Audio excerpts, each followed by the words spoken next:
There's something which I posted on public participation and civic education, which need to be conducted by our county government, not only Nairobi, but other 46 county governments.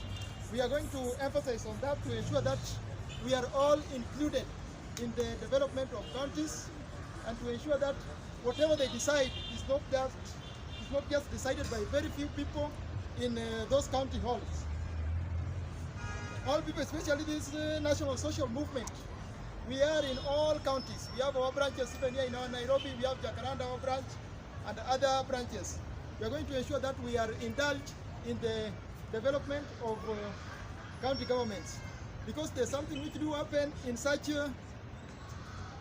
public participation which only 50 people attend. Out of the 50, 40 people are on their phone in social media. 5 people are not interested. Then the 5 people who are remaining have no even interest. They don't know even what they are discussing. And that is where you find that prices are inflated, especially in the procurement sector. We together there. So we must take part and ensure that we are also fully indulged. We are going to start that, and we have already started. We have started with Bomet and also Nairobi. We are at a higher ground. Now with those announcement, may I welcome our attorney, whom we are with here, Comrade Bush, at least to take us through on the major issue which we are going to ionize in our today sitting. To everyone, feel welcome. Comrade Bush.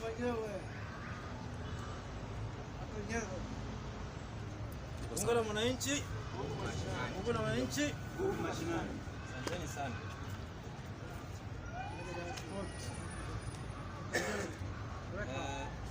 Mimi naitwa Comrade Bush. Mimi ndio Attorney General ya Bunge la Mwananchi.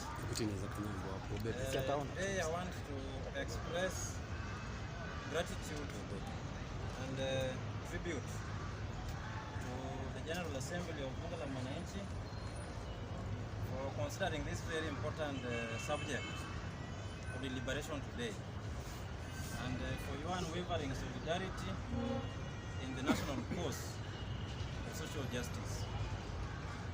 As we all know, the National Dialogue Committee, famously known as NADICO, was founded on the blood of the people. The people in the streets there, taking part in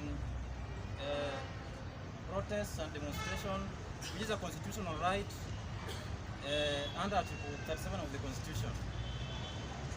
And police brutality was rained upon the masses. And that is what necessitated the political leaders from both sides to sit together. It was the blood of the people that necessitated the National Convention, which was NADICO. And the NADICO was financed and funded by the sweat of the people. And the outcome, for those who have read the document which I have here with me, reflects a grave and a gross betrayal of the blood and the sweat of the people. So it is important that Bunge la Mwananchi, as the only legitimate platform where national issues are debated in an impartial manner, so that we inform the national discourse on various issues, fundamental issues that affect the nation. It's important that we get acquainted with the content of this document, because it is important. It is our blood that financed it. It is our sweat that financed it. And therefore it is us who must inform the way forward that this outcome takes with regard to the social system or the political system that the status quo as it is today. So mine will be very brief. I will just take you through the key proposals that are contained in the report, and then we will open the floor. Mr. Speaker will open the floor so that we can ventilate on some of those issues, so that we have a collective opinion or a collective or an informed disagreement based on this report. There are a number of, before I even look at this report, I think the spirit of this document seeks to initiate an amendment to our constitution. And as you know, the constitution can only be amended pursuant to Article 256 or 257. So some of the issues that are raised here seeks to amend the constitution pursuant to Article 256. Others seeks to amend the constitution pursuant to Article 257. But my overall understanding is that there's a sinister move by our political class. Right now we are together, those who are in Azimio and those who are in Kenya Kwanza, we are together because our leaders are together. So we can just speak openly without fear of contradiction or fear of causing animosity amongst ourselves. So there's a sinister motive within the political class to deliberately avoid a popular referendum. Some of the issues that are raised here require that we go to a popular referendum. But there's a deliberate move by the political class to ensure that these controversial issues that are contained in this report that I will take us through, there's a deliberate move to ensure that they begin in Parliament and they conclude in Parliament without the people having a say. For instance, number one, NARCO report recommends that on the issue of electoral justice and other related matters, they recommend that we expand the IEBC from currently as it stands, it is 7 members, 7 commissioners. So they recommend that we expand it to 9 members. Now, that will not require a popular referendum. That will just be done, it will be initiated in Parliament and it will end in Parliament. They will only just go to that specific act of Parliament, which is the relevant act of Parliament. They amend the Elections Act, then they introduce that one. So, as members of Bunge la Mwananchi, I think we should have a say on that. Given that IBC is the body that conducts the elections, and it is the elections that always results, it is in the aftermath of elections, general elections, that we always witness violence in this country. So that is a fundamental proposal that, in my opinion, that is not my opinion, should go to the people in a popular referendum pursuant to Article 257. But the political class are deliberately avoiding going through a referendum. They want to take it through Parliament, amend the Act, so that they expand it, so that it can service their interest. So as Bunge la Mwananchi, we'll also discuss that. And they also say that the commissioners, the result of presidential elections be decided by a unanimous vote or the vote of majority of the commissioners.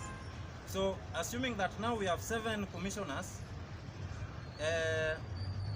let us use the name of Chebukati because he's the former chairperson. Chebukati wants Mr. Kiperenge to be the president of Kenya, and Mr. Chebukati is the returning officer of presidential elections. So if the other 8 commissioners object, Mr. Chebukati will have his way because he's the chairperson of the Electoral Commission and he's also the returning officer of the presidential vote. So one commissioner in that case will decide who becomes the president. So in that regard we can also discuss it, but I will refrain from expressing my personal opinion. But I think that would be a good initiative because it will seek to ensure that there is consensus as far as presidential result is concerned. But that we will discuss. On the cost of living, and that is why I said that NARCO was founded on the blood of the people, it was funded by the sweat of the people, and the spirit of NARCO report reflects a betrayal of the people. Because the cost of living, which was the fundamental issue that resulted to the constitution of the NARCO, was glaringly left out. So in the report, there is no critical attempt to address the cost of living, which is the most relevant issue that affects the people. Actually, that is the issue that took us to the street. And as you know, Bunge la Mwananchi, we did a social audit of those who are affected by the violence, and we realized that it is members of Bunge la Mwananchi who initiated and participated actively in the demonstrations that resulted in the constitution or the establishment of NADCO. So as Bunge la Mwananchi, we must take a stand on the issue of cost of living because it has been left out of the report. And our people are suffering. The economic times are hard. People cannot pay their bills, the basic bills. People cannot pay for their basic bills. So as Bunge la Mwananchi, we also need to take a stand on the cost of living. Another thing which we will discuss also is on CDF and GAF. NADCO report recommends that those special funds, which is CDF and GAF, be entrenched into the constitution. But further, they also propose the establishment of another fund, which is called the Senate Oversight Fund. So wale maseneta ambayo wako pale watakuwa na fund yao ambayo inaitwa the Senate Oversight Fund, and you can guess how much it will be around in a financial year. I can guess it will be over close to 200 million, or it would be more than, not 200 million, it would be more than that, 200 million. So you can look at the cost implications in an already overburdened society. They want to introduce another fund altogether, which is called the Senate Oversight Fund, while we know very well that probably apart from impeachment of governors, the Senate has no clear, they have no clear role that would require a fund of that magnitude to be established for purposes of them presiding over it. Another one that they have recommended with regard to those special funds is the World Development Fund. That one we can all agree that it is something that is long overdue. It's worth it anyway. Another recommendation which we need to discuss also seriously, which has been hidden from the people, is that NADCO is proposing that the term limit of the senators be lengthened or be increased. Currently it is 5 years. The senator should serve 5 years, then we go for election, he serves again, he serves again, he serves again. So they are proposing that the term limit be expanded from the current 5 years to 7 years. So, in essence, we are going to have two national elections. We will have the first elections where we elect the president and all other positions. Then after 2 years, we have another election for the senators. So you can imagine the cost implications. Because conducting a national election in this country, you know what it means. So we will have a country where we are in perpetual electoral circle. Election has dominated, tension, crisis, left, right, and center. So that is also something that is important that also we need to discuss as Bunge la Mwananchi. Because it is us who will bear the burden. It is us who exercises the sovereign power of the people. Because all of us here are MPs. We don't delegate our powers to those people in parliament. As we are here because we exercise that power directly. That's why we are here. So we need to discuss that also on a serious note. And then another the fifth recommendation of NADCO report is they are proposing that the independent political parties, we have currently the political parties are governed by the ORPP. So they want us to scrap the ORPP, Office of the Register of Political Parties, so that a new commission, which is called Independent Political Parties Regulatory Commission, is established to oversee the affairs of political parties. While some have argued that that is just, there's no difference between the former and the proposed one. It's just a change of name. So it's just rebranding, but that one we can discuss. but definitely it will come with cost implications. So those are the five key recommendations of NADCO. But all the same, I want to take us through the 9 constitutional amendment bills that NADCO has proposed. Number 1 is a bill to change the structure of government. Now, all of us are familiar with Article 255 of the Constitution. Changing the structure of government fundamentally is not protected under Article 255. So that is something that our members of parliament, because right now they are united together, they can introduce it in parliament, they can pass it, then they can change the structure of the government the way they want, and introduce whichever office they want to introduce.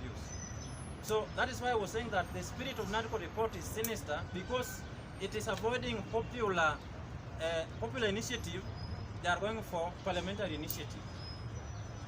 Number 2 is the bill that I've also talked about, the one for entrenching national government, CDF, and NGAF, and Senate Oversight Fund into the Constitution. And the third bill is a bill to extend the term of the Senate from 5 years to 7 years. I've also talked about that. The fourth one is a bill to increase IBC commissioners from 7 to 9. I've also talked about that. And the fifth one is a bill to provide that the decisions of the IBC is determined by a majority of the commissioners or by unanimity. I've also talked about that. And number 6 is a bill to scrap the office of the ORPP to introduce a new office, the Regulatory Commission. I've also talked about that bill. Then number 7 bill is that of the leader of opposition party. I think I've not talked about that, but that bill seeks to introduce the office of the leader of official opposition party, and then that leader of official opposition party will be given a fund. That fund is called the National Oversight Fund. You can imagine the cost implications, given that already in parliament we have the minority and we have the majority. So majorly, if a party, if it is in the interest of entrenching democracy and entrenching constitutionalism or parliamentary democracy as it were, then it will suffice that having minority represented in parliament with the leader of minority and majority would be good. But all the same, because of post-election issues, we can discuss the merits of having the office of official opposition party. It could be a good thing, it could be a bad thing, but that is open to debate. We debate. The resolution that we pass here will escalate it to the next level. Another one is the National Government Coordination Bill. That is bill number 8. Now this bill, I think, in my understanding, this bill seeks to introduce the office of the Prime Minister and all the other relevant officers around it, like the Deputy Prime Minister and or anything that's around that office. Then the Statutory Amendment Bill, that one we all know.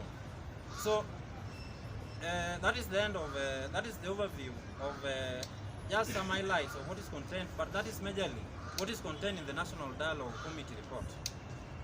So I think this debate comes at the right time, when our country is facing unprecedented crisis, political crisis, economic crisis, social crisis. We are health crisis. You can see what is going on in the health sector. You can see what is going on even within the social space. We have young men and women who are learned. Actually, some of them are here. Actually, all of us, who yearn for opportunities of employment, but they never get it. Every subsequent government comes with promises that when we get to office, the priority will be to create jobs for the people. But immediately after elections, one crisis takes over, and that crisis dominates to the extent that issues that are now considered by legitimate bodies that should address issues of like unemployment, they now address the crisis that is born from those elections. So as Bunge la WANAINCHI, we have the mandate of the people, because we are the people. There is no other person. We are the people. As we exercise direct mandate, We exercise direct authority. We are not elected. We are the people. Those people in parliament are elected. They exercise delegated mandate. There are things that they cannot do. But us, we must do them, we must talk about them, and we must talk about them openly, without appearing to side with any political formation. So these fundamental issues that are raised here, we should debate them objectively, and whatever resolution is passed here, if BUNGE resolves that we will support the NADCO report without reservations, the executive committee of BUNGE la WANAINCHI will oblige to that decision. And the president here, the deputy president here, and other officials. If BUNGE la WANAINCHI resolves today that we are going to oppose this NADCO report, we will start opposing it right here and right now, from here today, and draft fundamental bills that will target the issues that we have raised that need to be addressed by the government. So, with those very few remarks, I think we are up to date with what is contained in the report. I have the PDF format of the report. It is not available in the government press, so when you go there you will not get it. It is available in the website of Parliament, but if you want that document, the whole of that document, you can see me privately, or I will share my number on the WhatsApp group. I can send you so that you can also go through it, so that when you deliberate on these issues that are contained in this report, you talk to the issues intelligently. When you go back to the estate, to our chapters in the estates, you address people authoritatively based on a clear understanding of what is contained there. Otherwise, with those few remarks, I thank you for giving me the audience. Thank you very much. Round of applause for our attorney. Thank you very much for your immense disclosure on what is contained in the report. Now may I also welcome our chairperson, electoral body chairperson, Kiberenge, to explain to us further. Bunge la Mwananchi. Bunge la Mwananchi. Anatumai sasa nyinyi wote we are now on the same page. Wala ambao mko mnajua ni nini iko katika NADCO report. Afadhali sasa at least umejua kwamba hata kama hujashika kila kitu, kuna moja umeshika, kwamba maseneta watamaliza miaka 7 badala ya 5. Hizo ofisi zingine zote zinabaki miaka 5, seneta wana propose waende miaka 7. Hiyo umeshika, na vitu zingine. Kwa hivyo, na ile mambo ambayo ilitupeleka kwa street ilikuwa mambo ya high cost of living. Mambo ya high cost of living ndio ilitupeleka kwa street. Tulisema wakati huu tunaenda kwa street tupiganie maslahi yetu kama watu wa chini. Hiyo ndio ilitupeleka kwa street. Haikuwa mambo ya prime minister, haikuwa mambo ya official opposition leader, haikuwa mambo ya senate kuongeza miaka, haikuwa hiyo. Tulienda kwa street kwa sababu ya high cost of living, gharama ya maisha ndio ilipeleka sisi kwa street. Wale vijana walikufa Kisumu, Nyalenda slums, walikufa kwa sababu ya high cost of living. Wale vijana walikufa Mathare na Kibira, walikufa kwa sababu ya high cost of living. Na wote Attorney General amewasomea report. Mumeona hiyo report, hakuna hata sentence moja na mambo ya high cost of living. Kuna sentence moja tu kwa hiyo report inasema hatukukubaliana kuhusu high cost of living, hatukuelewana. Sentence moja tu inasema hivi. High cost of living ndio mambo ambayo inahusu sisi kama watu wa chini. Article number 43 of the Constitution of Kenya. Every citizen has a right to food. Not only food, but quality food. And in large quantities. Every citizen has a right to education. And not only education, but quality education. Every citizen has a right to health care. Not only health care, but quality health care. Every citizen has a right to a clean environment. Hamjaona hiyo kwa NADCO report, haiko. It is not there. There is nothing in NADCO report ambayo inasaidia mtu wa chini. Nothing in it. Mpaka mambo ya kuongeza pesa ya county wamesuggest hapo kwa NADCO report, wanaongeza from 15% to 20%. Na sisi tunataka itoke from 15% to 50%, sio 20. Tunataka pesa iende kwa counties mingi, watu warudi mashinani. Hii ni wakati wetu kujipigania. Na kwa sababu saa hii katika hii Kenya hakuna opposition, bunge la mwananchi ndio inabaki kama opposition. Wote mnakubaliana na mimi. We have no opposition in this country right now. There is nobody to check the government. Within the political circles, we have nobody who represents our interest as the common people. So bunge la mwananchi imebaki ndio ipiganie maslahi ya mwananchi. Kwa hivyo mimi sitaki kwenda kwa mengi, mimi nasukuma mswada hapa. Kwa sababu bunge la mwananchi tumesema article yetu katika katiba ni article 43. Na nimejua kwamba hii executive ambayo mlichagua ya leadership ya hapa inatayarisha miswada ya article 43. Inatayarisha miswada kadhaa ambapo Mkenya inafaa apate free education. Mtoto akifika kwenda shuleni aende shuleni hata kama na miguu tupu, hata kama hajanawa uso. Aamke tu aende shuleni, apewe huko uniform na viatu kwa shule na vitabu. Free education. Free health care. Na free what? Free food. The three frees. We are talking about the three frees.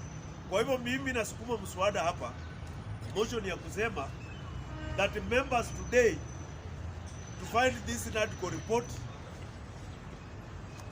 as not representing the interests of the people, as inadequate and irrelevant to our situation, and bunge la mwananchi to shoot it down so that we can come with the bills, tusukume bills katika hiyo bunge, tusukume sisi kama bunge la mwananchi tulete bills za referendum za mtu wa chini. Kwa hivyo ninaomba members mjadili hapa, na mswada yangu ile mimi nasukuma muangushe hii ripoti ya NADCO hapa leo. Kenya ione, Raila aone, Ruto aone kwamba bunge la mwananchi imepiga kura ya kuangusha nini NADCO report. Asante. Asante sana mwenyekiti wa tume ya uchaguzi yetu Bwana Kiberenge kwa kuieleza kwa kinaga ubaga. Acha nikaribishe katibu Aisha. Bunge la mwananchi. Bunge la mwananchi. Mimi nataka kuanzia tu maneno na kitu our former chairman ameongelelea. Our former speaker. Sorry. Yeah. I was his deputy. Kuna mali imeandikwa vizuri kwa hii NADCO report ya kwamba NADCO did not reach a consensus on reducing VAT on fuel from the current 16% to 8% and scrapping of the housing levy. I think mwanzo tukianza vizuri maneno na demonstration ni bunge ndio ilianza. Wakati tulikaribisha mzee wetu Raila Amolo Odinga pale, hapo ndio hii mchakato wa yeah, ndio maana nimesema tafadhali give me my time. Yeah. So baada ya kumkaribisha ndio tukapata limelight ya kufanya nini, ya kuanza hizi mchakato ya watu kuumia kwa nchi. But after hiyo mchakato yote, these guys wameenda wakakaa chini na wamejitengenezea vitu zao, wamesahau na wale walisukuma hizi maneno. badala ya kutupunguzia maisha wanaongeza maisha kuwa gumu. Sababu gani? Senate ikipewa pesa, like example nitapeana Senator wa Nairobi Mheshimiwa Sifuna apewe let's say 100 million because MP anatoangu 100 million, 144 million. Let's say hata amepewa 60 million. Eti kutembea Nairobi anaangalia ni nini makosa ya governor amefanya, ni nini pesa yeye mwenyewe ndiye anatumia. Inakusaidia na nini? Kwa hiyo pesa inakusaidia nini kama mwananchi? Ilali sahi bado tunaona impeachment inaendelea kwa ma-counties without that nini, that fund. Hizo ndio vitu ambaye tumeletewa kwa nini? Kwa NADCO report ya kwamba sasa hizo ndio tulitaka. Kunao mtu alitaka eti Senate ipewe pesa. Haya, tukiacha hiyo, kuna ingine ambaye inasema ya kwamba wanapewa tena instead of 5 years waende 7 years. After kupewa that 20 million, that 100 million, bado wanapewa another 7 years ya kuserve. Let's say hii kitu imepita because inasukumwa sana, ipite within next year iwe imeanza kazi, ambapo sasa next election ya Senate itakuwa 2029 na election tunakuwa nao 2027. Jameni, Kenya yetu tutakuwa tumesimama election ya president to another election, yani itakuwa tu kila wakati ni nini? Ni siasa, kila wakati ni siasa. Tuko tayari kwa hiyo? Watu hawajatengeneza maneno yetu. Wananchi sisi ndio tulianza hii kitu hapa Jevanjee, na bado tunaweza iendelesha tukitafuta haki yetu. Maneno ni mingi hapa ambaye haitusaidii. Ile kitu kidogo ambaye naweza kubaliana nayo kidogo ni pesa kuongezwa kwa county, na hata hiyo pesa kuongezwa kwa county bado nimejua itaongezwa. Sababu gani? Kuna venye inaenda kukulwa, bado hawajatupatia hii pesa. Ikiongezwa ni nini na nini ambaye ita make sure hii pesa imefanya kazi vile inatakikana. Ya mwisho nataka kuongelelea tena maneno na IEBC. Tunaambiwa sasa from 7 to 9 wanaongeza another 2 commissioners. Hiyo ni nini? Ni tax bado ndio inawekwa juu yetu. Na mkumbuke kuna tax ambayo ishaongezwa ya masenate ya pesa yao ya kutembea kwa county, na kuna tena ingine imeongezwa kwa bunge ndogo hii ya county. Eti MCA atakuwa na fund yake ya kufanya nini? Ya kufanya nao development. Development unapata kwa ngaf, tutapata kwa MP, hiyo NGDC what hiyo, na tena tupate ya MCA. Hizi pesa zote kwa nini hatuwezi amua ziunganishwe? Kama MCA atapewa 10 million ya kufanya kwa nini kwa ward, MP anapewa 140 something million, then ngaf wanapewa 700,000, lakini wanataka iongezwe to 1 million plus. Hizi pesa zote tukiweka hata ziwe 140 na ipeanwe kwa mtu mmoja, afanye nao development, inaweza fanya nini? Shida kweli. Kwa nini tuzisiplit kwa watu watatu ambaye tunajua wote hizi pesa zinaenda kukulwa? hii kitu haitusaidii. Ni lazima tuamke kama nini, kama wabunge na kama wananchi ambaye tulileta hii maneno ya demonstration.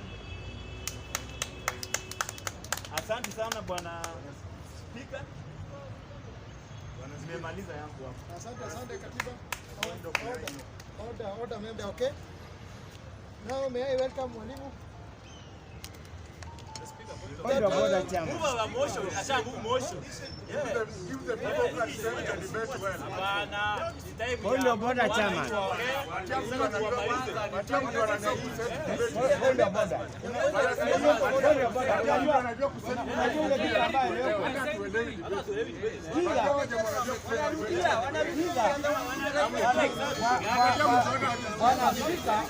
Bwana Spika, unaanza. Bwana Spika, sikiza, unajua ile kitu ambayo anafanya nini? Ile kitu ambayo anajaribu kufanya, unafanya kama wewe ndio analoka spika wewe unakwenda. Sasa mimi kama waziri ina maoni. Unajua ile kitu ambayo anatufanya yeye mwenyewe kama mwanabunge binafsi, ina maoni yangu kulingana na ripoti ya wanakamati ya NADCO iliyoandaliwa katika Bomas of Kenya. Maoni yangu ni haya. Katika katiba mpya tuliyopata, nazungumzia mambo ya tume ya uchaguzi ya IEBC. Wale ambao walitengeneza katiba walikubaliana kwamba kuwe na wanakamati 9 ambao ni members wa IEBC. Tulipofika mwaka 2015 tulienda kwamba tukapunguza wale watu kutoka 9 hadi 7. Leo imependekezwa kwamba warudishwe penye ilikuwa. Swali langu ni hivi: ni makosa gani wale watu 9 walifanya mkairekebisha kwa watu 7? Na tena ni makosa gani hao watu 7 wamefanya mkaona kwamba mwirekebishe kwa watu 7 ambao ilikuwa awali? Mkijibu swali hilo itawapatia uhuru wa kuendelea na kuidhinisha mswada upya. Swali jingine ni katika ofisi ambazo zitaletwa: ofisi ya waziri mkuu na ofisi ya opposition leader. Swali ni hivi: huyu opposition leader atapewa pesa, na je, nguvu zake na nguvu za waziri zitakuwa namna gani? Kwa sababu waziri atachaguliwa, atapigwa msasa na wanabunge, na huyu opposition leader atakuwa amechaguliwa na atakuwa labda ni nambari 2 katika uchaguzi ambao amepata takriban kura 6,000. Je, nauliza, sikutakuwa na mvutano hapa? Nani akona nguvu hivi? Hata kama napiga msasa serikali, lakini kenye nafanya unakuwa na nguvu ni ile pesa. Ukijibu swali hilo nitawapatia idhini ya kuendelea na mlete mabadiliko katika katiba yetu, vipengele vya katiba. Swali la 3 ambalo niliacha katika tume la IEBC, nilikuwa nauliza hivi: umesema kwamba wale watu, kamati ya watu 9 wakikubaliana kwamba huyu ndiye ameshinda, wanaidhinisha. Sasa swali langu ni hii: iwapo watakubali wote na yule mkuu wa kamati ambao nasema ni chairman akatae, na chairman ndiye amepewa nguvu na katiba. Kwanza, yeye ni wakili ambaye anaelewa sheria. Ya pili, ana mamlaka zaidi ya kusoma na kuidhinisha president elect. Iwapo atakataa makubaliano na wale wanakamati 8, je, itakuwa na umaarufu ikienda katika mahakama? Kwa sababu yeye hajakubaliana na uamuzi wa wale, lakini yeye ndiye akona nguvu wa kumtangaza aliyeshinda. Swali hilo mkilijibu, itawapatia idhini ya kuendelea na mlete mabadiliko katika katiba.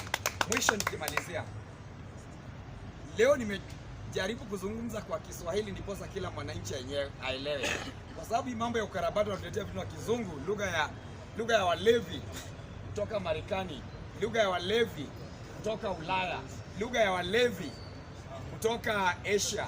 Nimekataa. Sasa nasema hivi, hizo vitu zote wameongea kwangu, I term them as null and void if the cost of living have not been objectively addressed. Shida yetu ni hii, sisi mambo yote hata wakaende vitu vile wanataka, mtu wa kawaida wa chini kama mimi mwenye ana pesa ya kuleta, ana pesa ya kwenda katika hospitali zile kubwa kubwa, ana pesa ya kupeleka watoto wake kwa zile mashule kubwa kubwa za inaitwa group of schools. Mashida zetu kama zijatatuliwa, bei ya unga, bei ya sukari, kama mjazungumzia, mnataka tuwazungumzie yenyu, haitufaidi. Let this thing come to popular initiative. Tukujie hapa tuonyeshe kwamba sisi ndio wenye Kenya. Thank you. Thank you. Natumai sasa tumepata mkondo ambao debate inaendelea. Any further contribution, remember? Any contributions? Tutakupatia nafasi. Point boda chama. Bauliza, unajua ile kitu ambayo iliyoko hatuwezi kuwa kama tunatoa kombe pale tuna ile kitu ambayo iliyoko nini? Mimi nilikuwa nimeinua mkono. Ufanye picha. Nilikuwa nimeinua mkono hapa awali, nilikuwa na nia ya kombe. No, nimeuliza hivi. Nimekuwa tuchukue. As this put this. Zile clips za jokes. Zile tunasema ni mkono kwa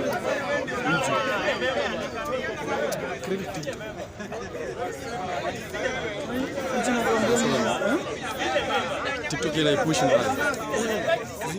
Jambo ambalo ningependa kuuliza, na hiyo jambo tunashinda hata kuzungua kwa mambo mengi ambayo tunaelezewa ambayo hata kwetu hatufaidi. Mambo ya maandamano, wakati ile ambayo tulikuwa tunaandamana hapa, si tulianzia na Kinangaucho. By that time ndio alikuwa the former president. By that time ndio walikuwa tulialika naye Raila pale, na tukaanzia maandamano ikiwa siku ya Alhamisi, tukienda nia kamili na nia na madhumuni ya kutekeleza maandamano, tuandamane mpaka watu wakakufa, including watu wa kikao wakaumia, wao ambao tuko nao katika bunge la mwananchi. Tulikuwa tunataka basic needs hiyo kama imekuwa catered. Hatukuwa tunazungumzia mambo ya Senate ama hiyo abracadabra ambayo anakuja kutuletea kifungu ya pesa 8.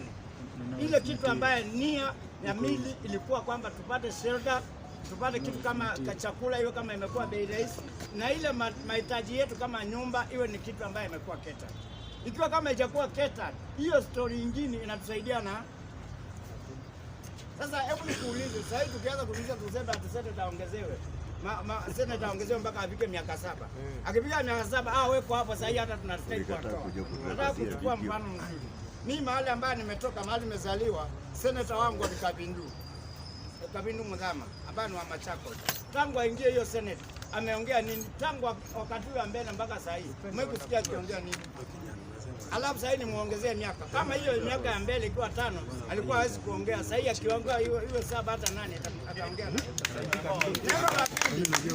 Kuna hapa Nairobi, Sivuna ni mtu mzuri sana kwamba iwayo.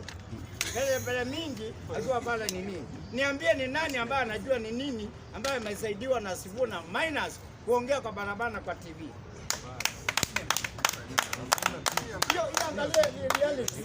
Sasa hii hawa viongozi wetu wanajiita viongozi wa bunge la mwananchi wanakuja na ajili ya Kakazingura. Unajua hii tunaangalia hii tufanye, wanakuwa ni the same na kama kutoka ladies to engage gents. Haina tofauti. Kwa sababu ndio tunatupatia hata zaidi. Reality ni kwamba ile mambo ambayo tulikuwa tunazungumzia imekuwa catered. Imeangaliwa, kuna mtu ameangalia kama sisi wenyewe tulikuwa tunapigania chakula iteremke. Imeteremka. Kuna mahali ambaye ameweza utaratibu wa vile ambaye atafanyika. Wakati wa katiba tuliandika muda mrefu kwa sababu bunge la mwananchi na wengine tulikuwa tumeweka mambo na utaratibu. Tukisema kwa tutengeze kitu inaitwa NCEC. Ile ambayo ilikuwa ofisi yake ilikuwa hapo karibu Chiroma. Ambayo tulikuwa tunakota maoni ya watu wanahitaji nini katika katiba. Ndio tukasema tunataka kuwa na chapter 4 hii ambayo sasa tunaongelelea, na tukapewa nafasi tuwe civic education, tuelezee watu waelewe maana ya chapter 4 ni nini. Ile ambayo ilikuwa fundamental rights today inaitwa bill of rights. Hiyo tuangalie ni nini ambayo unastahili kufanya, kwa sababu unauawa bila sababu. Ukistakiwa treason leo unaenda unaanza kufungwa maisha for nothing. Unatarajia kupindua serikali na hujapindua, makosa yako ni kwa hivyo hiyo vitu hizo kama hizo ndio tulisababisha tutengeneze tukatengeneza NCC na ikafaulu. After that tumekuwa na shida na tumeweka bill of rights. That's chapter 4. Chapter 4 hiyo ambayo tumetengeneza ikiwa bill of rights. imezungumzia vizuri kwenye article 19 hiyo, kuna right information kama ile zaidi tunazungumzia. Kuna chapter 43 hiyo article 43 ambayo inazungumzia mambo ya kuwa na chakula, na hiyo chakula si chakula tupu uje saa 7 kule kama vile unakuja kwa India unakunywa tena na mandazi mbili, uje na mandazi mbili saa 7, hiyo si chakula. Unastahili uwe na 3 meals per day. Hii kitu ambayo imefanyika. Sasa hebu nikuulize sasa tunajaribu kuzungumzia story, unajua hii article sijui bindi sijui nini, hiyo story inatusaidia nini kusema hilo na tukusanyika mnazini watu wazima, hata mafuta gari na akili mafuta haijazungumziwa. Sasa hii unaangalia ile kitu ambayo sasa hii inazungumziwa, ukiangalia kama ni sukari wanazungumzia industrial sugar. Hiyo industrial sugar si nauzikanga nayo wapi? Ukibandisha hiyo industrial sugar ina maana kwamba hizi vitu zingine zote zitafanya nini? Itapanda, mkate utapanda, kila kitu, sweets itapanda, kila kitu yote itapanda. Kwa hivyo ni lazima vitu zingine tuwe kama tunaangalia ni nini ambaye inatuhusu. Kama vitu zile ambazo zinazungumziwa haituhusu, tunastahili kuamka immediately tuseme ikiwa hiyo itafanyika hiyo mkutano, hiyo Kenya itakalika. Tukae vizuri kama wanaume, kwa sababu sisi ni wa hapa Kenya na hakuna kitu ambacho tunastahili kuongopa tena. Sisi ni wanaume, wale wako pale ni wanaume kama sisi. Ile tofauti yetu wale na sisi ni kwa sababu wao ni matajiri na sisi ni watu wa average. Si kwamba sisi ni maskini hivyo ambao tunajisaidia hata sisi, kwa sababu wakiwa na hizo pesa nyingi zao wanakuanga nazo, wanasaidianga na hata mahali wanakaa na mahali tunakaa ni ndivyo na tunakaa tu. Kwa hivyo ile kitu ambayo leo wacha tuendelee na vita mpaka tumekisha kwamba mambo yetu imekuwa catered, na kama itakuwa catered basi we are ready to fight mpaka last minute. Si bwana clear.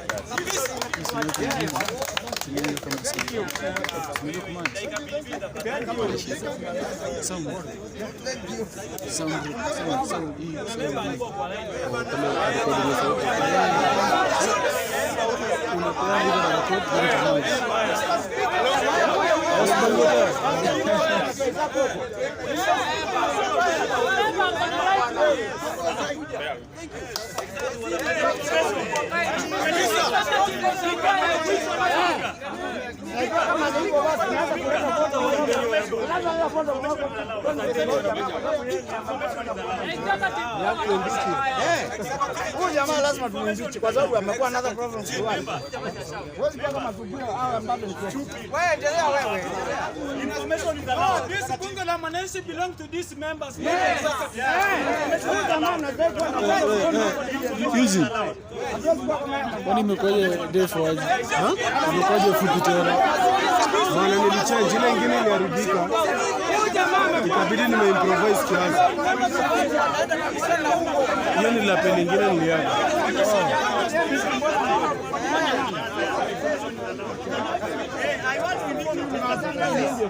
I want to inform Mr. Speaker, sir. Yes.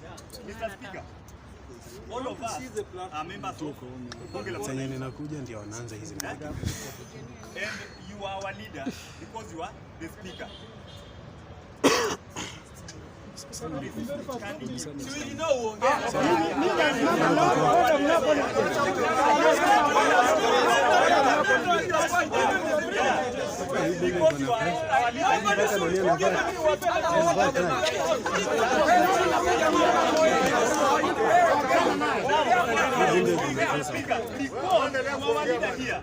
You have to control your house. You have to control your house because you are our leader.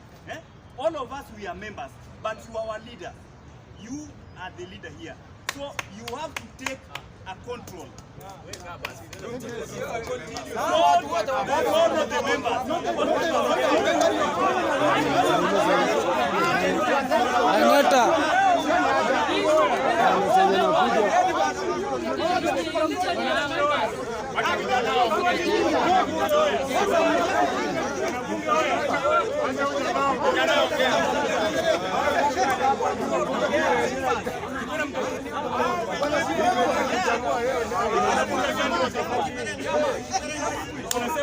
kwa sababu yeye amechaguliwa CS. Ukichaguliwa CS, you don't have the right to speak here. Hakuna kitu kama hiyo. You still have your right to speak here. So I fight tunyanyase watu wengine ati kwa sababu yeye ni CS alichaguliwa. Who said this when you become a CS? Alipointiwa.